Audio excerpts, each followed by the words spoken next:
And now back to John Carlson on KOMO News Radio. Nancy, thank you very much. Have you ever been bitten by a dog? No, I haven't. I'm happy to say. You are so lucky. Lucky, yeah. You know, I've been bitten 3 times in my life. Bad bites or little nips? Well, management told Ken Schramm to leave his dog at home. He doesn't need a dog. You know, that's right. But no, when I was a paper boy, okay. Seattle Times paper boy for 2 years, I got bit 3 times, but never seriously. Yeah. However, feel lucky that you're not Jeanette Cunningham. Jeanette Cunningham lives in Burien, and a pit bull got out of its enclosure in Burien and attacked her randomly and jumped on her face. And today, Janet Cunningham is permanently disfigured. Lower part of her lip was bitten off. It was just a horrible attack. Now, as it turns out, pit bulls are illegal in Burien. And so you not only have an illegal dog in Burien, you have an illegal dog that attacked someone. And so what did Burien do? It gave the dog back to the owner, but instructed her to relocate the dog. That yes, we'll give you your dog back, but you have to get rid of your dog. Does this dog come with a warning now? Yeah, a warning label. Yeah. And so she said that she's relocated the dog to Yakima, but Yakima has a pit bull ban as well. Well, Chris Davis is Jeanette Cunningham's attorney. He's also the author of the book When the Dog Bites, the essential guide to dog bite claims in Washington State. First of all, Mr. Davis, welcome. Thank you very much for being here on KOMO News Radio. Thank you, John. Glad to be here. Chris, let me start with the basics. Could the city of Burien, did they have legal clearance to destroy the dog that attacked your client?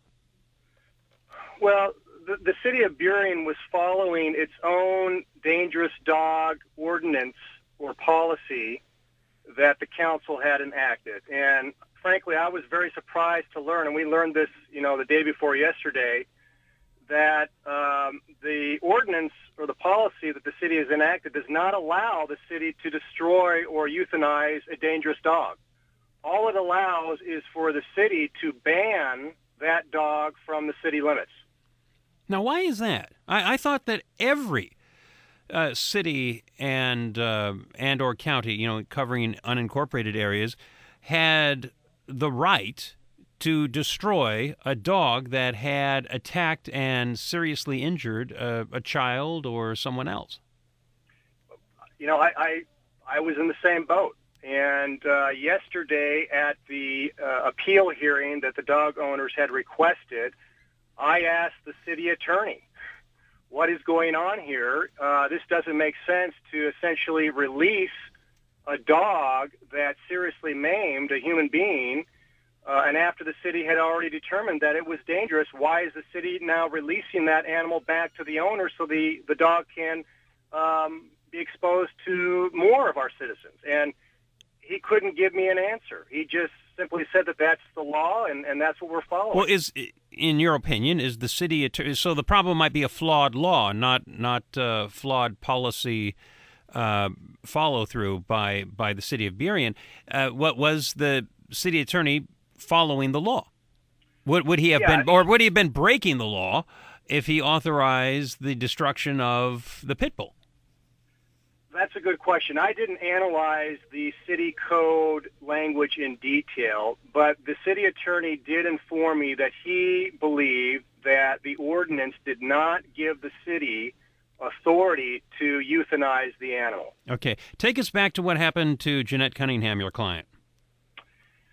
Jeanette had dropped off a friend of hers in a neighborhood in Burien, and that person then went on to check on a neighbor's house. That person actually lived across the street from where this animal was harbored.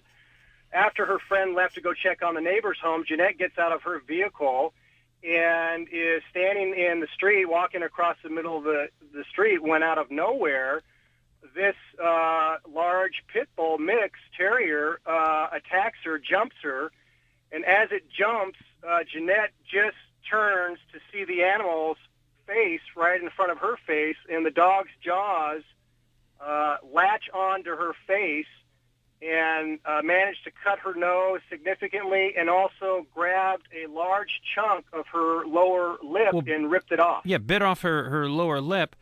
I've seen the pictures of your client, Ms. Cunningham, and she's permanently disfigured. I mean, she's had surgery, and you could see the scars.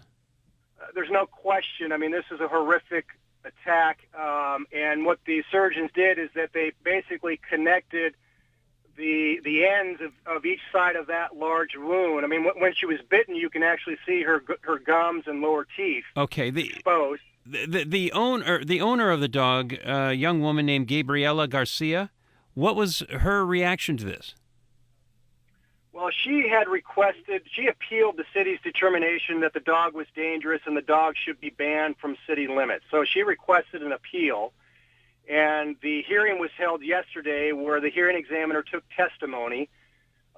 She essentially said that, and her sister also said that the dog was loving and kind, that they also had children around that dog and the dog had done nothing wrong. They also raised the question about whether their dog actually bit Jeanette. They said that there was some other loose dog in the neighborhood at that time that may have been responsible. And then they also tried to suggest that Jeanette actually provoked the attack by entering onto the property or leaning over the fence.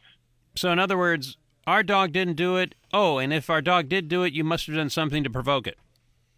That was the defense, right? Okay.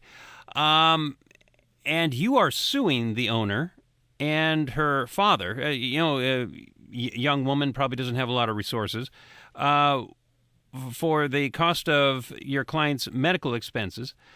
What are your chances of prevailing, and what does the father have to do with any of this?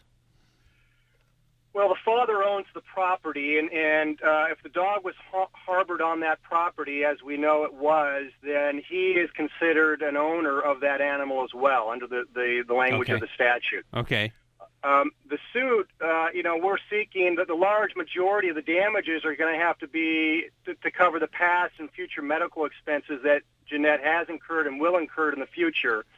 We don't know exactly what the future medical bills are going to be, but the doctors are saying that she's probably going to need at least 2 to 3, possibly 4 surgeries down the road as her wound continues to heal. I wish the best for her. In the meantime, the animal is in Yakima, which also has a pit bull ban, but is there. And nonetheless, thank you very much for being on the program with us today, Chris. Thank you, John.